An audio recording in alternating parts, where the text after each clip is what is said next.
Halo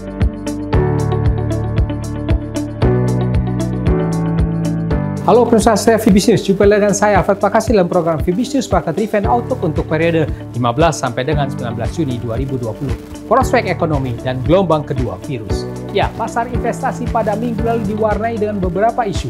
Di antaranya, outlook dari The Fed untuk ekonomi AS yang suram dengan pemulihan ekonomi baru akan terjadi pada tahun 2023. Kemudian kekhawatiran investor atas gelombang kedua wabah virus corona.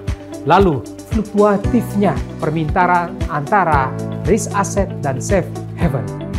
Untuk korban virus, berita resmi terakhirnya adalah sudah sekitar 7,7 juta orang yang terinfeksi di dunia dan 428.000 orang yang meninggal dan telah menyebar ke 213 negara dan teritori. Pasar saham dunia umumnya terkoreksi, serta permintaan safe haven bertambah yang menopang harga dolar AS dan emas. Minggu berikutnya, isu antara prospek ekonomi global, perkembangan penyebaran wabah virus corona, dan tensi lanjutan AS Cina ini akan kembali mewarnai pergerakan pasar.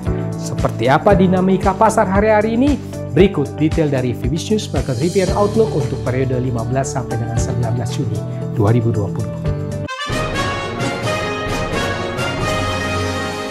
Kita mulai dengan pasar modal Indonesia. Indeks harga saham gabungan pada minggu lalu terkoreksi 1,90% secara mingguannya ke level 4.880. Ya, ini merupakan satu koreksi wajar pasca rally 3 minggu berturut-turut.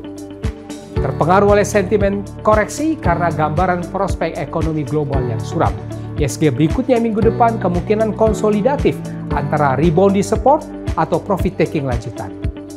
Ya, mata uang rupiah pada minggu lalu juga terkoreksi 1,84% secara mingguannya ke level 14.133 rupiah per US dollarnya. Merupakan satu koreksi pasca rally 5 minggu berturut-turut. Pasar terlihat kembali ke aset safe haven. Untuk minggu depan, kemungkinan koreksi bagi rupiah masih, walaupun agak konsolidasi. Ya, pemirsa setia VBiz News, Otoritas Jasa Keuangan pada minggu lalu menyampaikan telah mencermati beredarnya viral berita lama yang mengkaitkan kondisi beberapa bank. Terkait hal tersebut, OJK menyampaikan bahwa industri perbankan saat ini dalam kondisi stabil dan terjaga.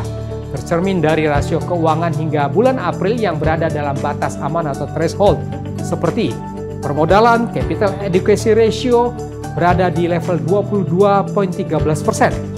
Kredit bermasalah, non-performing loan, gross 2,89%. Kecukupan likuiditas yaitu rasio alat likuid per non-core deposit dan alat likuid per dana pihak ketiga bulan April 2020 terpantau pada level 117,8% dan 25,14%. Ini jauh di atas threshold yang masing-masing sebesar 50% dan 10%. Untuk itu, OJK mengharapkan masyarakat tetap tenang dan melakukan transaksi perbankan secara wajar.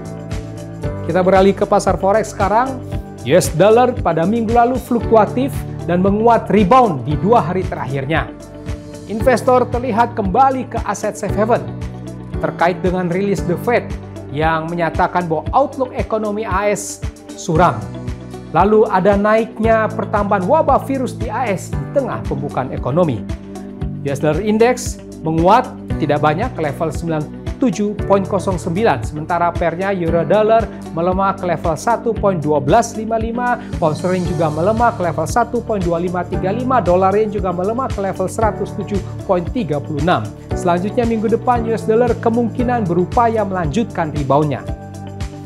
Bursa saham Asia pada minggu lalu secara umum melemah. Ini terdorong oleh kekhawatiran investor atas gelombang baru wabah virus corona. Terpantau indeks Nikkei Jepang melemah ke level 22.305, indeks Hang Seng Hong Kong melemah ke level 24.301. Berikutnya kemungkinan masih bisa terkoreksi profit taking untuk bursa saham kawasan Asia ini. Bursa Wall Street pada minggu lalu juga melemah setelah 3 minggu berturut-turut menguat, terdorong oleh profit taking investor. Di tengah investor yang khawatir datangnya gelombang kedua wabah virus dari Wuhan ini. Terpantau Dow Jones Industrial Average melemah ke level 25.605, S&P 500 juga melemah ke level 3036. Pasar emas dunia spot gold pada minggu lalu rebound menguat ke level 1.730 US dollar per troy ounce-nya. Ini terdorong oleh berita penambahan baru wabah virus, kemudian juga outlook ekonomi AS yang suram. Untuk berikutnya, emas ini kemungkinan berpeluang melanjutkan penguatannya. Ya, demikian pemirsa saya Fibis News, kita sudah membahas bersama Fibis News market review outlook untuk periode 15 sampai dengan 19 Juni 2020. Saya di sini Alfred Pakasi, mohon diri sejenak, ya kita akan bertemu kembali. Stay home, stay safe. Salam Fibis.